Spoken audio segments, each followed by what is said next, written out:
It was an ordinary morning, the kind Austin has thousands of overcast, slightly sticky with humidity, and another calendar reminder, 9 to 00 a.m. Team Street and up. I woke up to my phone vibrating. First, thought, forgot to charge my laptop. Second, someone's messaging in the work chat. Third, came with a text from my sister. Dad died. This morning. I was there. Everything went quiet in my head. Not tragic, not loud, just quiet, like someone muted the main audio and only system noise remained. I stared at the screen, unblinking. Then, mechanically, I got up, made coffee, sat at the kitchen table, and opened Slack. I opened a chat with HR Alice. Her profile said, "People first, empathy-driven." I remembered her from the welcome meeting, talking about her dog named Tabby and her love for yoga. I'd thought, well, at least our HR seems decent. I typed, "Hi Alice, I just got news that my father passed away this morning. I'll need to take 3 days off to attend the funeral and be with my family." I added, "Unpaid is fine." Hit enter. Closed the laptop. Just sat there, watching the sunlight slide across the tiles. I didn't cry. That would come later, when it all settles, when I no longer have to hold it together. An hour later, an email notification. From Alice.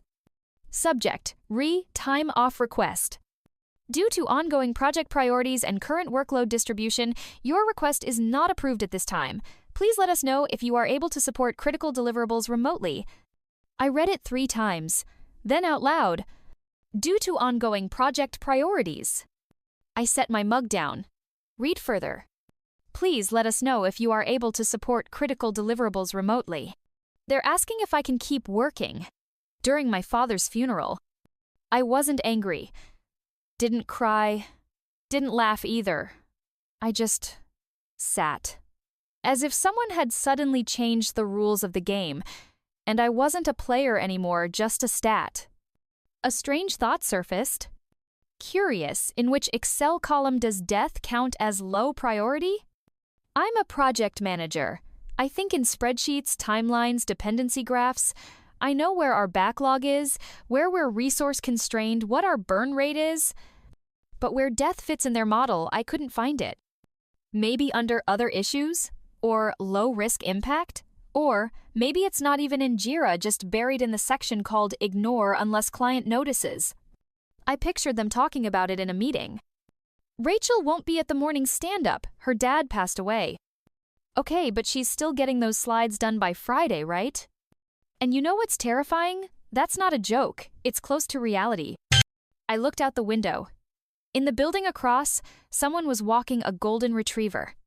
It was joyfully bounding, tugging at the leash, as if there were no deadlines, no KPIs, no Sprint 13, no Milestone V2.4 in the world.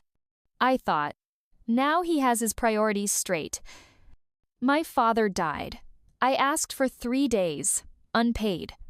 They said no, because the project matters more. They didn't say, "We're sorry." They didn't ask how I was. They didn't write a single human word. Only, "Your request is not approved at this time."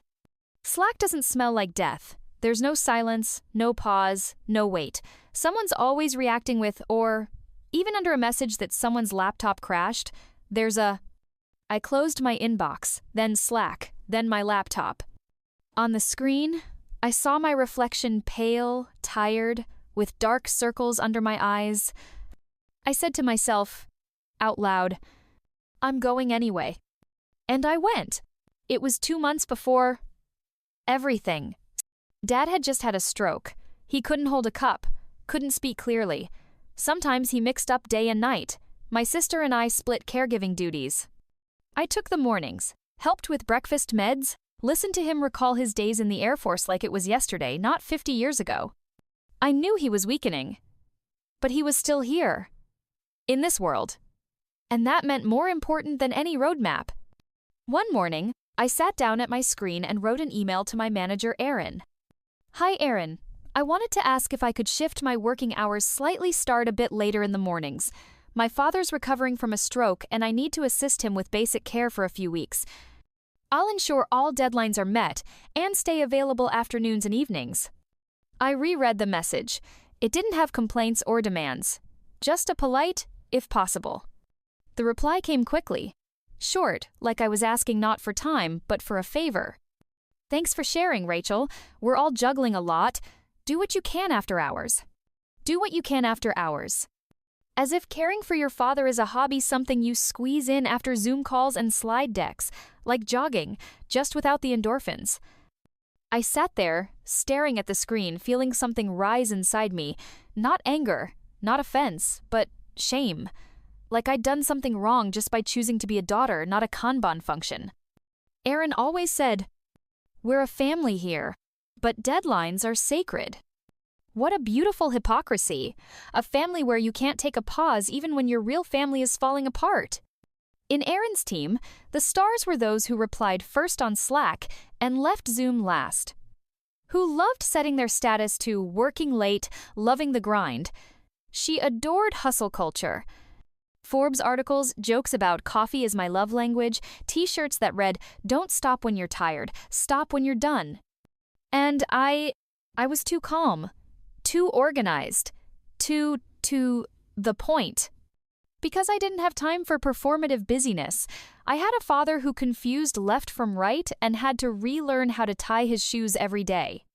And in the middle of all that, a project called Q4 Expansion Roadmap, where I was responsible for syncing 3 teams, 3 time zones, and 24 JIRA tasks, half of which shouldn't have been in the sprint at all. I wasn't asking for leniency. I just wanted to start at 10 instead of 8. Even that was too much. Because in places like this, it's inconvenient to be human. It's convenient to be a function, a resource, a silent executor who types "on it" and smiles into the camera. I was never the department's star, never spoke at all hands, but if someone needed a project delivered on time, they came to me. And you know what I noticed that week? Not one person, not a single team member asked, "How are you? How's your dad?" Only, "Rachel, do we have an update on the back end? Can you confirm final timelines? Send that template you used last time?" I wasn't angry, I just realized, in their system, I'm irreplaceable as long as I'm convenient. But the moment real life appears in you, messy, painful human life, they write you off. Like a bug breaking the build. But I stayed. I stayed then, because I thought it was temporary. Because I didn't believe people could be that cold. Because I didn't think someone could read about a death in Slack and reply with a handbook phrase. Only later did I realize I was wrong. It started subtly. Little by little, the team stopped asking, "How are you?" Only, "Where's the update?" Meetings got longer, replies got shorter, and that green dot in Slack active became the new definition of reliability. We weren't colleagues anymore. We were batteries. The one who burned longer was the rock star? One night at 1:47 a.m., I saw a Slack notification. One of the developers, Logan, had written, "Just pushed the latest fix filer." No reason. Just because he couldn't go to sleep without proving he was in the game. A minute later, Aaron reacted. Now that's commitment. Commitment. I stared at the screen. My cursor blinked in the empty reply box. I could have said something like, "Commitment is also knowing how to balance." Or, "Sleep is important too, you know." But I just closed the laptop. And for the first time in a long while, I cried. Not from hurt, from exhaustion. From the sense that in this reality, I was from another time. I didn't want to post updates at 1 a.m. I just wanted to be there when my dad forgot my mom's name. To hand him a glass of water when his hand trembled. I wanted the right to be a daughter without guilt. But in our team, burnout was seen as weakness. If you said you were tired, you weren't a team player. If you asked for a day off, you weren't driven enough. If you just wanted silence, you got mained for the morning stand-ups. To stay engaged. Every day was a marathon on a treadmill. And the less you complained, the higher your value. They even made a Slack kudos system you could praise colleagues for helpfulness, speed, positive energy. Everything but the actual state of a person. No one gives kudos for crying in your car after a hospice visit. No one claps when you hold it together because you literally have to. I once mentioned in a one-on-one with Aaron that I felt on edge. She nodded with LinkedIn-level empathy. Rachel, you're one of our best. Just make sure you're not taking things personally. You're too valuable to burn out. Which basically meant, you're too useful to fall apart, so just don't. Sometimes I thought you could die in our team, but if you pushed your PR before death, they'd remember you as a true fighter. Logan later said he didn't even remember writing that late-night fix. Just autopilot, coffee, Red Bull, then blackout. But he got internal MVP at the end of the month.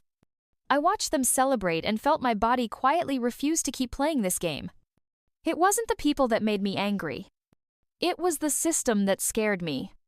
A system where overwork is a cult and boundaries are betrayal.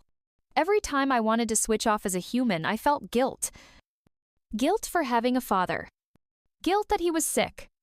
Guilt that I wasn't a robot. And at some point, I realized, they don't want me alive. They want a version of me that's always online, always smiling, always delivering.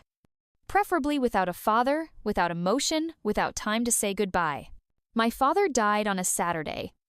At 5:12 a.m. I was sitting by his bed in the hospice in San Antonio, holding his hand. He hadn't spoken for 3 days, but at one point he squeezed my fingers tightly, one last time. And then he just exhaled. The nurse said, "He's gone, sweetie." That was it. No drama, no music. Death is silence, honest, unblinking silence. I sat with him for another half hour. Then I walked to the parking lot, got into the car, opened Slack on my phone, and typed in the HR channel, "My father passed away. I'll need 3 days for funeral and arrangements. I understand it's unpaid." I even clarified unpaid, just 3 days. 3 days to sort out documents, print the death certificate, call his brother in Austin, arrange with the funeral home. 2 hours later, I got an email from HR. A formal rejection. Subject line. Time off request unapproved. The wording. Due to ongoing project priorities, your presence is essential to current deliverables. I read it 3 times. My presence is essential. Because of the sprint. Because of Jira. Because there's a product demo on Friday. I stared at the email and something cracked inside. Not out of offense, out of absurdity. On one side of the screen, the burial schedule. On the other, the release calendar. And someone in an office in Seattle, sipping a latte, looked at those dates and decided my father's death didn't align with current priorities. I opened the project roadmap, the one we'd been working on all spring. Q3 milestones. Voice integration. Onboarding UX. Feedback loop. Next to them, flags, deadlines, color codes. And I looked at it all and thought, where is death on this timeline? Where's the slot for say goodbye to a parent? I remembered how Aaron said in a meeting last week, we need everyone firing on all cylinders this month. And how a colleague joked, unless they're dead. Everyone laughed. I didn't then. And now I can't. I closed my laptop, opened Google Maps. Marked, funeral home, notary uncle in Austin, my father's favorite cafe where he always got blueberry pie. And I said to myself, I'm going anyway. They can mark my status as unauthorized leave. They can call it unprofessional. They can even strike me from the team if they want. But I'm going. Because my father deserves a farewell. And I deserve to be where my grief matters. Let them think death is just a bug in the sprint. I know, it's not a bug, it's reality. And if work doesn't know how to pause, then I'll be the one who hits pause. I stood by my father's casket on Sunday morning. A church in the suburbs of San Antonio, in Brook Hollow. A small white hall, pews with worn velvet, the scent of lilies and wax. I read aloud his favorite passage from Ecclesiastes. A time to be born and a time to die. And as I spoke, my phone vibrated in my pocket. Slack. 3 notifications. Then came the prayer, then the pastor.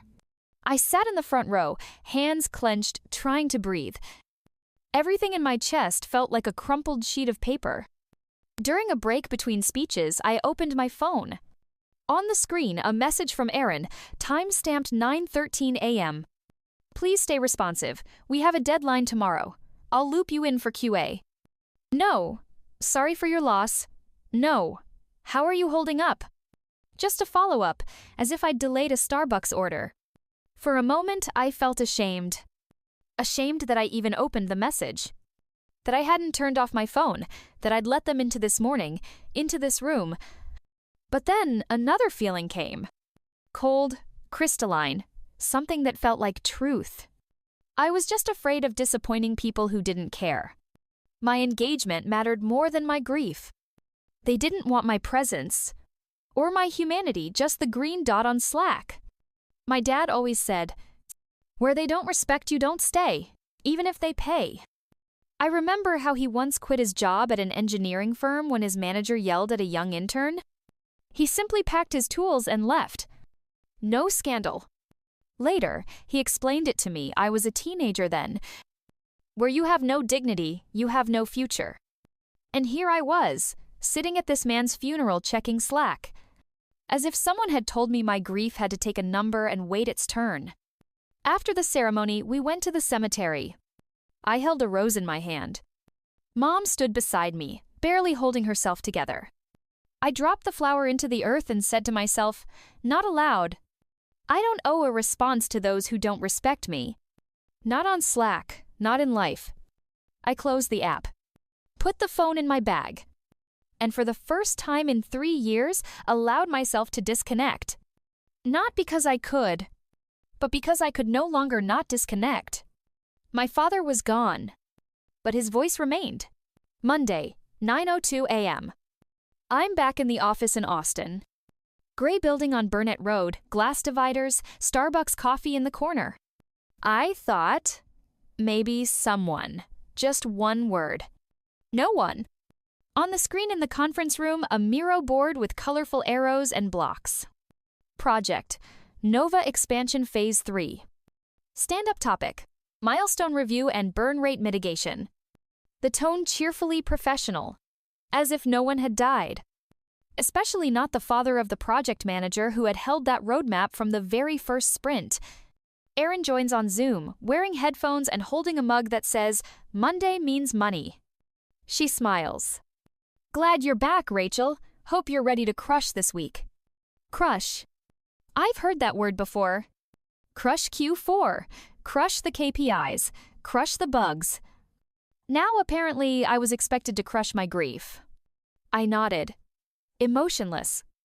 Opened Confluence. Looked at the task list. They expected me to line up not for reality but for their efficiency game. But something inside was boiling. Because through all this time, not one person, not HR, not Aaron, not the team had written a simple, I'm sorry for your loss. I was sitting in a room full of people who called themselves a team and felt completely alone. And what's strange, I felt ashamed. Not for leaving. Not for not replying on Slack. But because they had made me feel like an inconvenience. Like I had brought the wrong energy into the room. Like I was a glitch in their perfect system of KPIs and spiritual memes. I listened as Ryan said, We're behind on Phase C deliverables, but I believe we can 150% this week. And I thought, my father died, and you think the most important thing right now is to show how pumped you are. I wasn't angry. Not anymore. There was only crystal clarity. I don't belong here anymore. I hadn't come back. I had come to say one last goodbye. Not to them. To the version of me who still tried to fix everything. Zoom. Monday. 9:26 a.m. Everything runs on schedule, the same schedule that, apparently, matters more than a human life. On screen everyone, Aaron, Ryan, Kelsey, Amar, Sarah. Some in the office, some at home. Backgrounds blurred or branded, smiles blurred too. No one asks how I'm doing. The project keeps rolling, like nothing happened. Like nothing important ever happens. Aaron speaks again, sharp, confident, with that usual frozen cheerfulness. Let's stay focused and committed, no more interruptions. We have a very aggressive timeline. And at that moment, I feel something rise in my body. It's not anger, It's something clear. Calm. I reach for the mouse. Click unmute. Quick interruption. All the heads on screen lift slightly. Someone frowns. Aaron freezes. I resign, effective immediately. Silence. A Slack notification pings somewhere almost comical. Ryan's camera shuts off instantly. Kelsey looks away. Sarah covers her mouth with her hand. Aaron. Aaron stares at the screen like reality just deviated from the script. She says, "Wait, Rachel, let's take this offline. We can discuss it with HR." I smile. Truly smile for the first time in many months. No need. Her already failed to recognize a death as a valid reason for PTO, so I assume there's not much left to discuss. And that's it. I close the laptop. Quitting is a strange thing. It's not like in the movies. There are no slammed doors, no shouting, no drama. In real life, it's just silence. Silence in which, finally, you choose yourself. As I packed up my bag, my phone buzzed. Slack? Email. I turned it all off. In the parking lot, under the warm Texas sun, I lifted my face to the sky. Breathing was easy. So easy. And only then did I realize, I don't need a place where I'm a good soldier. I need a place where being human is not a violation of company policy. That evening, I was sitting in my friend's kitchen in Austin. We drank black coffee with cinnamon, ate something simple, I don't even remember what. My mind was still digesting the morning. But my hands already knew what to do. I opened LinkedIn. My fingers hovered over the keyboard. Then they started typing. Last week, I asked for 3 unpaid days to bury my father. They said no.